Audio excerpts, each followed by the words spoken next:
Magandang gabi mga idol, welcome back dito sa ating tambayan, dito sa ating huntahan, dito sa ating kwentuhan, dito sa Arbs Medical TV. Yan, may bimpo ako sa ulo. Bimpo na, ito, tubig at yelo. Ano, tubig at yelo. Ano na naman ang nangyayari? Siyempre, di ba kagabi, madaling araw, walang kuryente. Since alas 12 hanggang alas 9 ng umaga. Wow, ang haba. At yun, nakapaggawa nga ako ng vlog, gumawa ako ng share na walang topic. Nakakangiti ako, Nito ko kahit masama pakiramdam ko, nakakangiti ako. Ito yung problema, ito yung problema ko tuwing summer. Laging parang hinahalwat, alam niyo ba yung halwat? Kinakalkal ang aking ulo sa sakit. Ilang taon na ito, parang patatlong summer na to sa akin. Nabanggit ko nito sa doktor ko dati. Okay naman siya. Hindi ko alam kung sabi niya parang may migraine.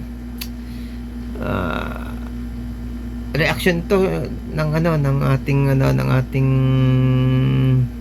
paghina ng resistensya, ganun talaga, damay-damay lang yan. Kaya expect natin yung iba pa mga karamdaman, minsan dadating yan. Kaya habang maaga pa, makontrol na natin yung yung lifestyle natin. Maayos natin yung lifestyle natin kahit papaano, ang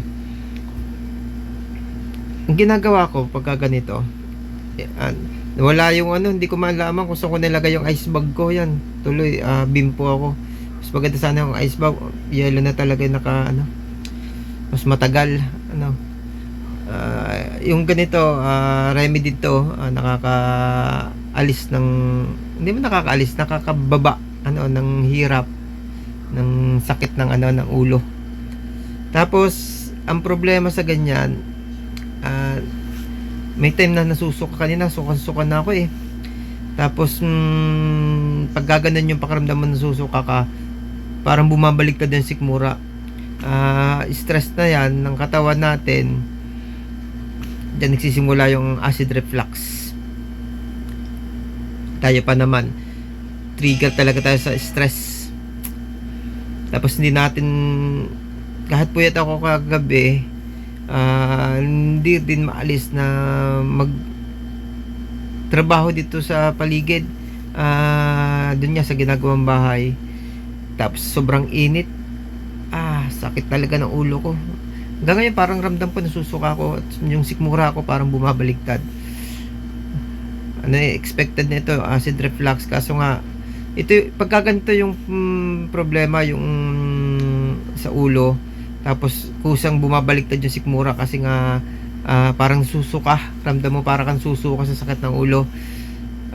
Mahirap yung remedy para sa acid reflux. Ginagamitan ko siya ng gamot. May nakahanda akong pagkaganitong summer, may nakahanda ako para sa pagsusuka, para hindi siya magtuloy-tuloy na pagsusuka, yung Plasil. Tapos nakahanda din yung Omeprazole at saka yung Gaviscon. Once na kailangan pigilin, 'di ba gamot, sabi ko sa inyo, gamot pamigil. Tapos yung vitamin B complex ko with paracetamol para at least maano na rin yung sakit ng ulo. Tapos umiinom din ako ng ng Hydrate. Dahil yung sobrang init, kailangan yung dehydration, anti-dehydration, yung yung Orasol. Yan, Orasol ang kailangan natin. Ayun, ramdam, hirap kasi pagka sobrang sakit ng ulo, yung pagka tumitig ka sa isang bagay. Kanina nag-edit ako habang namamahinga ako ng tanghali, inedit ko yung vlog ko kagabi, kanina madaling araw. Nakatitig ako sa cellphone,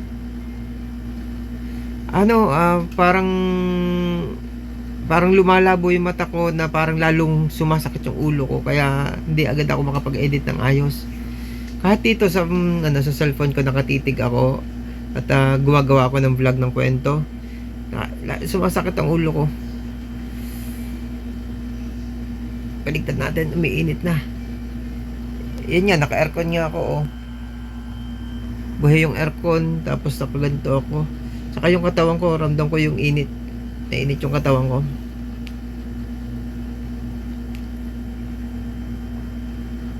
Nakakaano naman, kaya nga nakapag-vlog ako ngayon, kaya nga nakapagkwento ako. Gaan naman ng pakaramdam itong ginagawa ko. At di naman nakakatakot. Para doon sa mga nakaranas na ito o kung nakakaranas na rin ngayon, o maybe pakaramdam kayong nagkakaganto kayo, cool. Kasi kapag sinamahan nyo nung takot, anxiety, mas mahirap. Kasi pagka ganito pakaramdam mo, nasusuka ka, bumabalik ka ng sikmura mo, pag natakot ka, magpapanik attack. Pagka nagkaroon ka ng panic attack, sigurado, sure emergency ka. Mahal ng ngayon na mapunta sa hospital. Pagpa-hospital, napakamahal. Syempre, unang pasok mo lang dyan, puro laboratory. Laboratory. Di ko lang alam ngayon kung may pa ngayon ng sa COVID. Hindi ko alam kung may test pa rin ngayon. Di ba mahal din 'yon. May mga hospital kasi na hanggang ngayon may ganung procedure eh. Lalo na kung ang problema mo sakit ng ulo, nasusuka. Tapos pagka nag-panic attack ka, mahirapan kang huminga. Ayun. Kasama sa mga test yun, sigurado. Tapos pag alanganing oras, ilang doktor yung kakapit sa'yo, may residence doctor, tapos doon sa specialista, mahal. Tapos yung cover ng PhilHealth, napakaliit. Kaya pagka cool ka lang lagi, kahit may ganitong pakaramdam, nakaka-survive naman tayo. Tiis lang, medyo mahirap. Minsan kasi kakapitan ka pa ng ng hilo. Nakakaranas din ako ng hilo. Kasi dahil doon sa mata, 'di ba sabi ko kanina sa inyo, parang naduduling, parang lumalabo yung paningin kapag ka tumititig kasi isang bagay, parang umuuga. Yung katulad ako, kinapitan na rin ako ng vertigo eh. Pwedeng tumuloy sa vertigo yun. Naranasan ko na rin dati eh. Sabi ko nga sa inyo, 3 taon na ito, 3 summer na. Tuwing summer na siguro sa sobrang ngayon mas matindi yung sakit. Naka-aircon kahapon, isang araw nga naranasan ko din to, isang araw ba kahapon, nung Webes, naranasan ko din to nung Webes. Sobrang sakit ng ulo ko. Ay, naka-aircon naman kami sa opisina, dire-diretsong aircon. Lalo na kung sa labas yung trabaho. Itong nararamdaman ko, hindi ito part ng ng GERD, nadadama yung GERD kasi nga nadudual, nasusuka, minsan sumusuka talaga, bumabaliktad yung sikmura, kaya nadadama yung GERD, dama yung GERD. Ang dahilan talaga nito yung lifestyle din.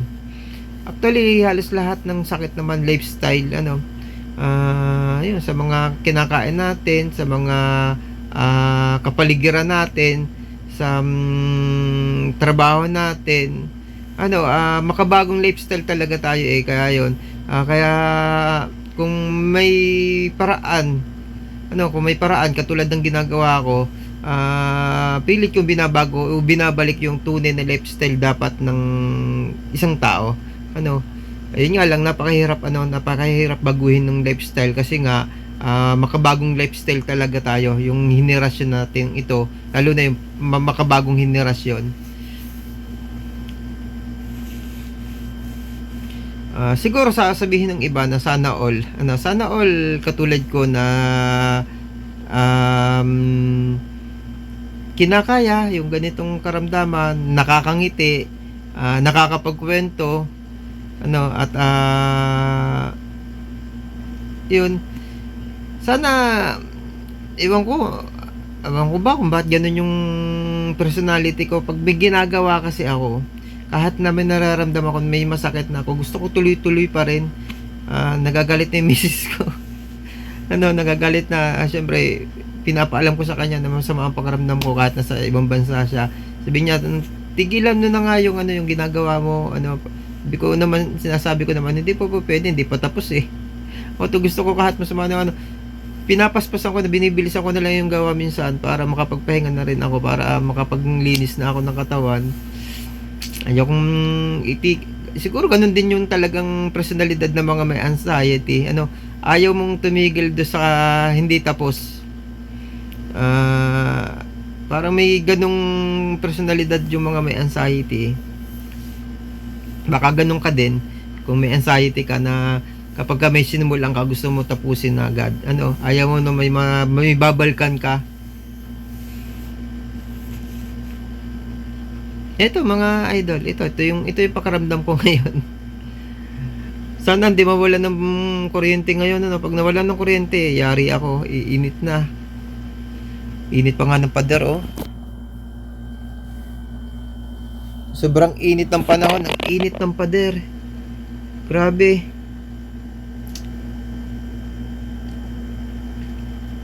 Gusto ko nga bumili ng ng kulambo. Gagawa ako ng papag do sa may duyan.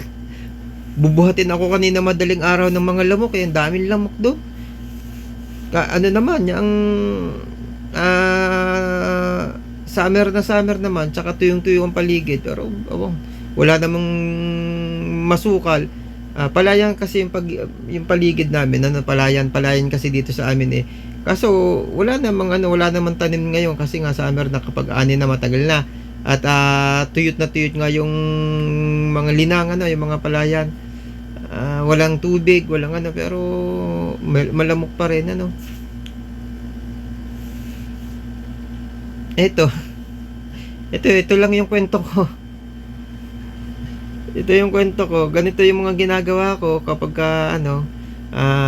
ito hindi ko pa ito masyadong 3 times pa lang nangyari ito sa akin, 3 summer. Hindi ko pa masyadong kabisado.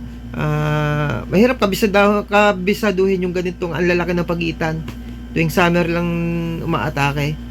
Ang hirap. Pag sa isang taon, malamang hindi ko na rin tanda ulit yung mga practice na ginawa ako ngayon.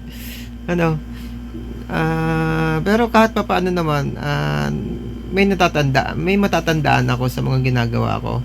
At isa sa pinakamahalaga doon, huwag ka matatakot. Kahit anong sakit mga ka-idol, kahit doon sa ordinaryong sakit natin, yung sa GERD, sa anxiety, saka sa depression, bawasan mo yung takot, huwag ka matakot. Tiis-tiis lang kasi para hindi ka ma-hospital. Kasi kapag sinamahan mo ng takot, mapapadala ka sa emergency, mako-confine ka. Confine na hindi naman talaga dapat ma-confine kasi hindi naman malala yung karamdaman natin. Masakit, mahirap, nakakatakot, pero dapat hindi matakot. Yun lang mga idol, sana nakapaghatid ako ng isang kwento, isang inspirasyon para sa mga kapwa ko na nagkakaroon ng karamdaman. Anin ko ulit sa tubig na may yelo. Kanina hindi ko makita kasi yung aking lalagyan ng yelo. Mas maganda kasi yun kung yelo nakaganon lang. Iwanan ko lang na nakaganon, diba? Nanonood pa nga ako ng TV, nanonood pa ako ng TV katan, pero pero hindi naman agad ako makakatulog eh. Yun nga, nakapagpaalam na ako eh. Nakapagpaalam na ako. Tuloy-tuloy pa rin yung kwento ko. Sige mga idol, at kita-kits tayo sa sunod na mga video. At walang sawa akong gagawa ng video basta may pagkakataon, kahit nga may problema ako. Kasi ngayon yung pagkakataon dito lang ako, gising naman ako. Kaya ko naman magsalita, kaya ko naman mag-share kahit papaano. Kaya ito, tamang-tama, i-share ko sa inyo yung nararamdaman at nararanasan ko ngayon. Bye-bye, God bless you, ingat tayo lagi.